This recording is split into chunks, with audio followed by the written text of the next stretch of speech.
Hello दोस्तों, Hindi mirror पर फिर से आपका स्वागत है। दोस्तों, आज की वीडियो का जो कंटेंट है वह यूपीएससी के एग्ज़ाम जो होगा 28 में, तो उसका कंटेंट है। इसमें जो क्वेश्चंस लिए गए हैं सभी यूनिट से, यानी कि जो आपकी 7 और 6 यूनिट है सभी से क्वेश्चंस लिए गए हैं। और आज ज़्यादातर क्वेश्चन जो बने हैं वह आईसीटी से और आपके जो हैं पॉलिटिकल से बने हैं। तो चलिए बने रहिए हिंदी मिरर के साथ और अपनी तैयारी करते रहिए। 28 को जो यूपीएससी असिस्टेंट का प्रोफेसर का एग्ज़ाम है तो उसकी तैयारी के लिए क्वेश्चंस तैयार है। पहला, एक्सेल का प्रयोग होता है दृश्य वार्ता के लिए, बहुमाध्यम प्रस्तुति के लिए, प्रदत्त विश्लेषण के लिए या दूरवर्ती संचरण के लिए। तो इसका सी आंसर सही जा रहा है, प्रदत्त विश्लेषण के लिए। चलिए डिटेल देखते हैं।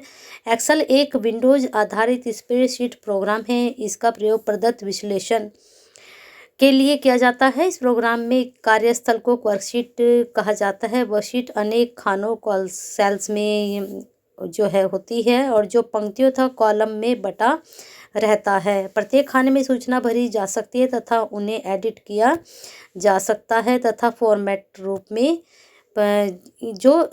तथा उन्हें एडिट तथा फॉर्मेट भी किया जा सकता है। इसमें विभिन्न खानों से भरे सूचनाओं के लिए फार्मूले का भी निर्माण कर सकते हैं। तो ये पूरी जानकारी आपको मिली कि एक्सेल में आप क्या क्या कर सकते हैं। चलिए आगे देखते हैं प्रश्न क्या जा रहा है।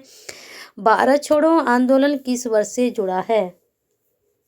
तो बताना है 1942, 1947, 1922 या 1937। तो दो भारत छोड़ो आंदोलन है वह 1942 से जुड़ा है। चलिए देखते हैं डिटेल इसकी क्या है। 7 अगस्त 1942 ईस्वी को बम्बई के ग्वालियर टैंक में कांग्रेस का अधिवेशन हुआ, जिसकी अध्यक्षता अबुल कलाम आज़ाद ने की थी। नेहरू ने भारत छोड़ो प्रस्ताव पेश किया, जिसको थोड़े बहुत संशोधन के बाद 8 अगस्त 1942 को स्वीकार कर लिया गया। आंदोलन प्रारंभ हो गया।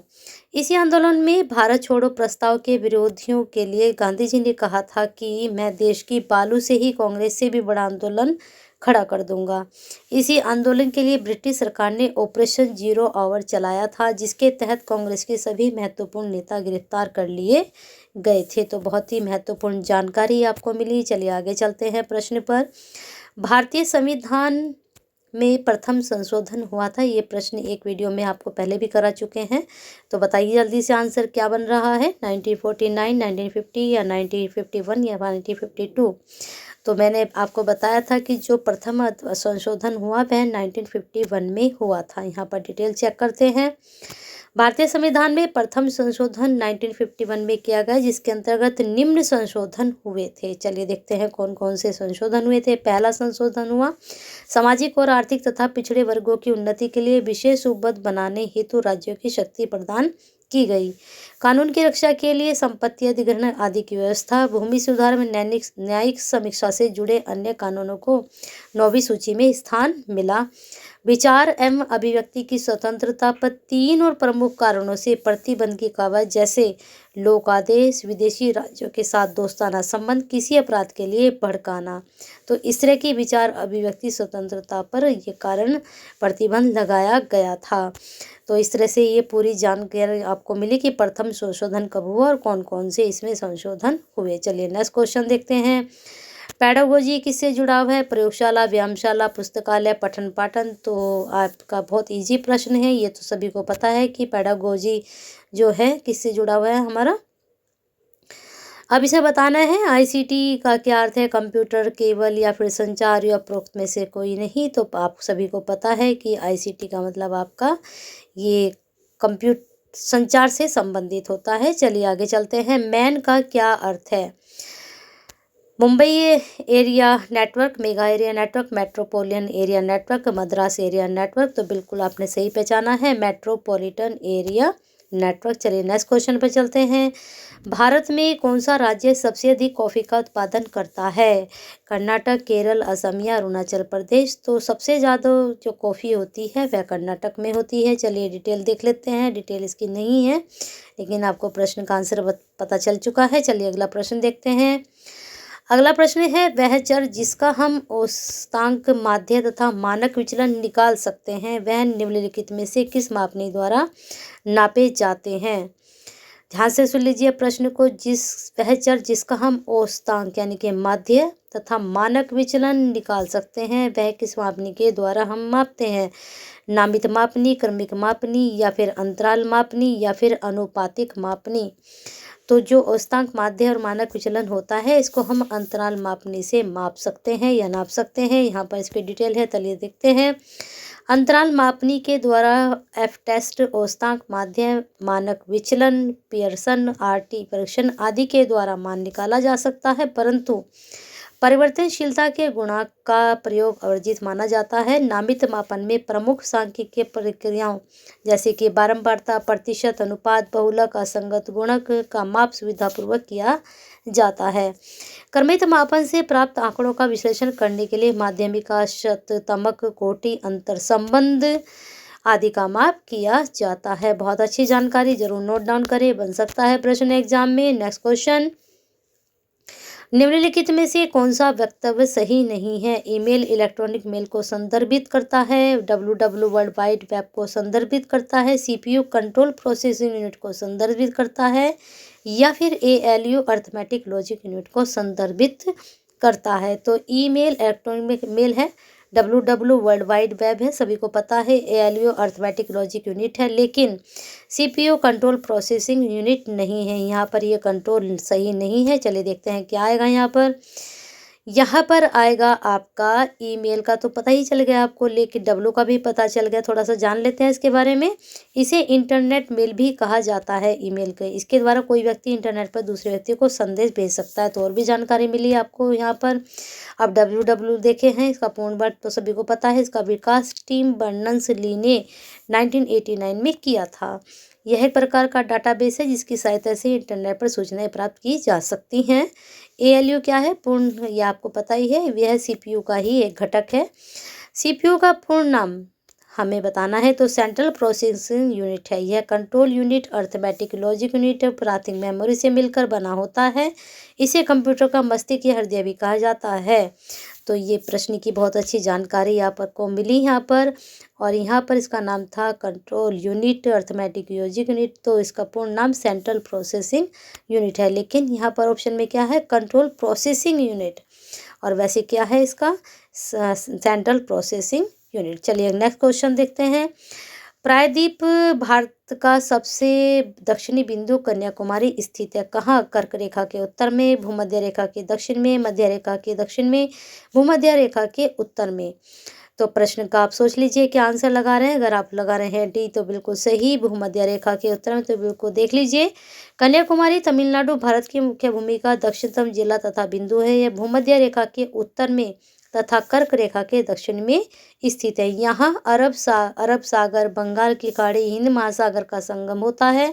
यह एक महत्वपूर्ण पर्यटक स्थल भी है तथा विदेशी पर्यटकों द्वारा इसे अलेक्जेंड्रिया ऑफ ईस्ट की उपमा भी दी गई है। यहाँ स्थित विवेकानंद रॉक मेमोरियल काफ़ी प्रसिद्ध है। तो ये यहाँ पर ये वाली चीज़, और ये अलेक्जेंड्रिया ऑफ ईस्ट की उपमा जिसको मिली है, और अरब सागर, बंगाल की खाड़ी, हिंद महासागर का यहाँ पर संगम है। ये तीन चीज़ें यहाँ की बहुत ही महत्वपूर्ण हैं। नेक्स्ट क्वेश्चन देखते हैं। जब सरकार की वर्तमान आय अपने मौजूदा खर्च की तुलना से कम होती है तो उसे क्या कहते हैं? बजट घाटा, राजकोषीय घाटा, राजस्व घाटा या फिर प्राथमिक घाटा। तो तुलना जब होती है तो इसको कहा जाता है राजकोषीय घाटा। चलिए देखते हैं डिटेल क्या है।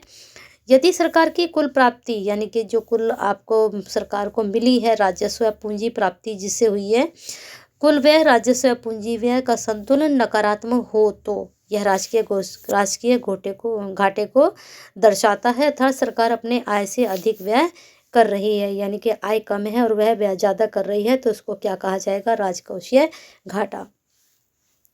अब देखते हैं राजस्व घाटा किसे कहते हैं। सरकारी बजट के राजस्व खाते का कुल व्यय यदि कुल आय से अधिक हो तो घाटे की मात्रा राजस्व घाटा कहलाती है। कुल व्यय और कुल आय से अधिक हो, बात तो वही है, चाहे इधर से देखो चाहे उधर से देखो। अब आते हैं बजट घाटा। सरकारी बजट को कुल व्यय राजस्व खाते की आय प्लस पूंजी खाते का व्यय, देखिए वही चीज़ आ गई ना। यदि कुल आय राजस्व खाते की आय प्लस पूंजी खाते की आय से अधिक हो तो यह बजट घाटा कहलाता है ना। अब आते हैं नेक्स्ट क्वेश्चन पर। मूलभूत अधिकारों को संविधान में किस वर्ष समाविष्ट किया गया? 1970 में, 1976, 1978, 1980। तो सोच लीजिए इसका आंसर आप क्या सोच रहे हैं? 19 का आपका जा रहा है बी। प्रश्न में मूलभूत अधिकारों के स्थान पर मूल कर्तव्य होना चाहिए, जो प्रश्न के अंग्रेजी अनुवाद से पता चलता है। भारतीय संविधान में मूल कर्तव्यों को पूर्ण रूप से संविधान से प्रभावित होकर लिया गया। 1976 में गठित सर्वसिंह समिति की सिफारिशों के आधार पर 1976 में 42वें संशोधन द्वारा संविधान में भाग 4 का जोड़ा गया। यहाँ से लेकर यहाँ तक अच्छे से याद कर लीजिए, इसके अंदर से भी आपके प्रश्न बनेंगे। इस नए भाग में केवल एक अनुच्छेद यानी कि 51 का था, जिसे प्रथम बार नागरिकों के 10 मूल कर्तव्यों का उल्लेख किया गया, जबकि इसमें 11 मूल कर्तव्य 86 जो संविधान संशोधन हुआ था 2002 में वहाँ तब जोड़ा गया था। ठीक है, तो बहुत ही अच्छी जानकारी इस प्रश्न के द्वारा आपको। चलिए आगे चलते हैं।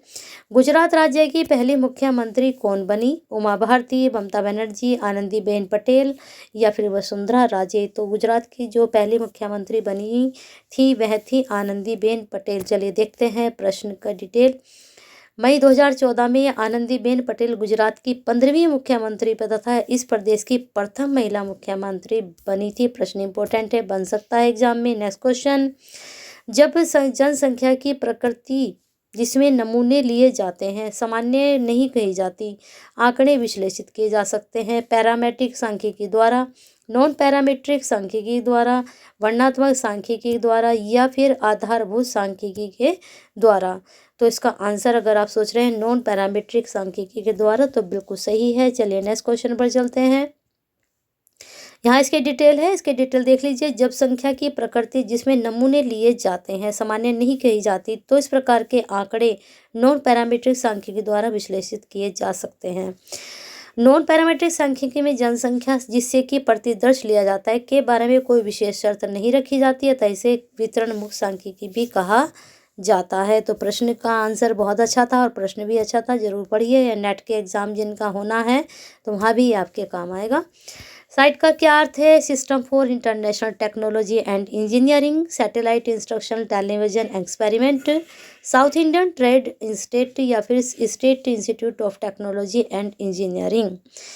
तो जल्दी से सोच लीजिए, इसका आंसर बहुत आसान है और आपको इसको बताना है। तो देख लीजिए इसका आंसर, आप मुझे कमेंट बॉक्स में ज़रूर बताएं इसका क्या आंसर जाएगा। ठीक है, चलिए नेक्स्ट क्वेश्चन पर चलते हैं। इंदिरा गांधी राष्ट्रीय मुक्त विश्वविद्यालय किस वर्ष स्थापित हुआ? 1982, 1985, 1986, 1992। तो इंदिरा गांधी राष्ट्रीय मुक्त विश्वविद्यालय, सभी ने अगर आपने लगाया है बी तो बिल्कुल सही है। इंदिरा गांधी राष्ट्रीय मुक्त विश्वविद्यालय इग्नू की स्थापना 1985 में एक संसदीय कानून के तहत किया गया। इसका मुख्य कार्यालय नई दिल्ली में है। ठीक है, यह विश्व का सबसे बड़ा विश्वविद्यालय है। इसे मुक्त व दुरुस्त शिक्षा, विश्व का, भारत का ही नहीं विश्व का, ठीक है, इसे मुक्त व दुरुस्त शिक्षा ODL जरिए उच्च गुणवत्ता वाली शिक्षा उपलब्ध कराकर सफल प्रवेश अनुपात GER बढ़ाने का प्रयास किया गया है। GER सभी को बताना है क्या है ये, इसके फुल फॉर्म याद कीजिए। ठीक है, चलिए इसके अंतर्गत भारत एवं 33 देशों के लगभग 30 लाख विद्यार्थी अध्ययन करते हैं। चलिए आगे चलते हैं। प्रश्न पर परिकल्पना का तात्पर्य है क्या? अंतिम उत्तर, संभावित उत्तर, अनुसंधान की सीमा या फिर अनुसंधान प्रश्न। तो जल्दी से आंसर सोच लीजिए। तो अगर आपने सोचा है बी तो बिल्कुल संभावित उत्तर। परिकल्पना या हाइपोथेसिस का तात्पर्य संभावित, यानी कि हम जब हाइपोथेसिस करते हैं तब हम एक संभावित उत्तर निकाल लेते हैं और उसके द्वारा फिर हम करना शुरू करते हैं अपने काम को। किसी घटना का व्याख्या करने वाला कोई सुझाव या अलग अलग प्रतीत होने वाली बहुत सी घटनाओं के आपसी संबंध की व्याख्या करने वाला कोई तर्कपूर्ण सुझाव परिकल्पना कहलाता है ना। चलिए नेक्स्ट क्वेश्चन पर चलते हैं। गांधी जी भारतीय राष्ट्रीय कांग्रेस के किस अधिवेशन के अध्यक्ष थे? लखनऊ, मद्रास, बेलगांव, कराची। तो बहुत इजी प्रश्न है, बेलगांव के। चलिए देखते हैं डिटेल क्या है। गांधी जी ने 27 दिसंबर 1924 में बेलगांव में हुए कांग्रेस अधिवेशन की अध्यक्षता की। गांधी जी ने एकमात्र इसी अधिवेशन की अध्यक्षता की थी।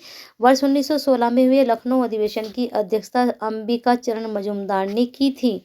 इस अधिवेशन में कांग्रेस व लीग के मध्य समझौता हुआ, जिसे लखनऊ पैक्ट या फिर कांग्रेस लीग पैक्ट के नाम से भी जाना जाता है। तो जरूर पढ़ लीजिए इस पैक्ट के बारे में। नेक्स्ट क्वेश्चन, निम्नलिखित को तिथिवार लगातार कोड में से सही उत्तर चुनना है। स्वदेशी आंदोलन, कैबिनेट मिशन योजना, काकोरी ट्रेन डकैती, असहयोग आंदोलन।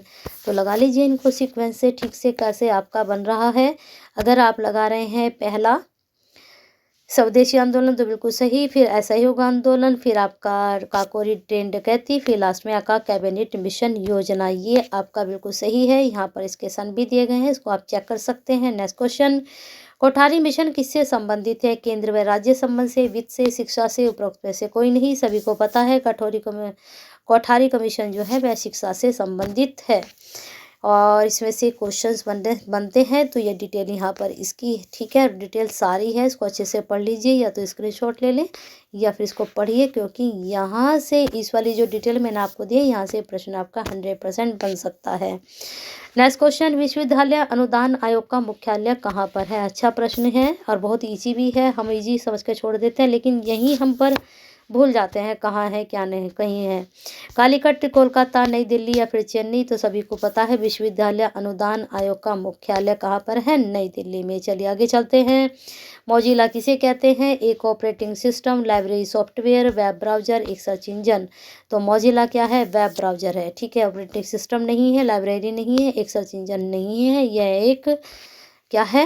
वेब ब्राउजर है। देखते हैं, वेब ब्राउजर एक सॉफ्टवेयर एप्लीकेशन है जिसके माध्यम से उपयोगकर्ता इंटरनेट पर उपलब्ध जानकारी का लाभ उठाता है। वेब ब्राउजर के उदाहरण हैं जैसे Mozilla, Google Chrome, Microsoft internet explorer, opera, mini safari, सभी में हम देखते हैं। लेकिन हमने देखा है कि ज़्यादातर क्या करते हैं लोग, गूगल ही चलाते हैं और क्रोम ही चलाते हैं, ये सब बहुत ही कम रेयर इस्तेमाल करते हैं। मौजिला भी होता है, मौजिला, गूगल और क्रोम, इनको देखिए आप करते हैं क्या। चलिए आगे चलते हैं। नेक्स्ट क्वेश्चन, निम्नलिखित में से मॉड्यूलेशन एवं डीमॉड्यूलेशन का कार्य करता है कौन? पीसी, सीपीयू, मदरबोर्ड या फिर मॉडेम। तो बिल्कुल सही है, मॉडेम आपके बिल्कुल मैच कर रहा है। चलिए देखते हैं डिटेल, यहाँ पर मॉडेम से संबंधित यहाँ पर डिटेल दी गई है। नेक्स्ट क्वेश्चन आप देख लीजिए और इसको पूरा पढ़ लीजिए अच्छे से, सारे को इसको रीड कीजिए, ठीक है। चलिए नेक्स्ट क्वेश्चन देखते हैं। मैन का अर्थ है, क्या है मैन का अर्थ? मैन का अर्थ Mumbai area network, mega area network, metropolitan area network या मद्रास एरिया नेटवर्क। तो मैन का क्या अर्थ जा रहा है? Metropolitan area network. चलिए यहाँ पर डिटेल है, देख लीजिए, इसको नोट डाउन भी आप कर सकते हैं। ये आपका लास्ट क्वेश्चन था और यहाँ पर मैन के साथ साथ आपको जो है लैंड के बारे में भी, वैन के बारे में भी बताया जा रहा है। तो पढ़ लीजिए इसको, और वीडियो पसंद आई है तो क्या करना है? एल करना है, प्लस एस करना है, प्लस सी करना है, यानी कि लाइक करना है, शेयर करना है और कमेंट करना है। और साथ में अगर बटन नहीं दबाया है तो दबा दीजिए लाल वाला ज़रूर, और बेल आइकन हिट नहीं किया तो कर दीजिए, क्योंकि आज 23 हो चुकी है तो आपका जो है 24 हो चुकी है, तो आपके 3 ही दिन बचे हैं, 4 दिन। तो अच्छे से बने रहिए हिंदी मिनट के साथ, और नई वीडियो के लिए जो है शाम तक या कल मॉर्निंग तक वेट कीजिए। और जितनी हो चुकी हैं आपकी प्लेलिस्ट बनी हुई है, वहाँ से आप अच्छे से कंटेंट को देख सकते हैं और पढ़ सकते हैं और अपनी तैयारी एग्ज़ाम की कर सकते हैं हिंदी मिरर की तरफ से, ठीक है। और आपका यूपीएससी असिस्टेंट प्रोफेसर के लिए एग्ज़ाम की तैयारी जो हो रही है उसके लिए आपको बेल आइकन करना है और लाल बटन को ज़रूर दबाना है। बने रहिए हिंदी मिनट के साथ, अपना प्यार और साथ ऐसे ही बनाकर रखिए।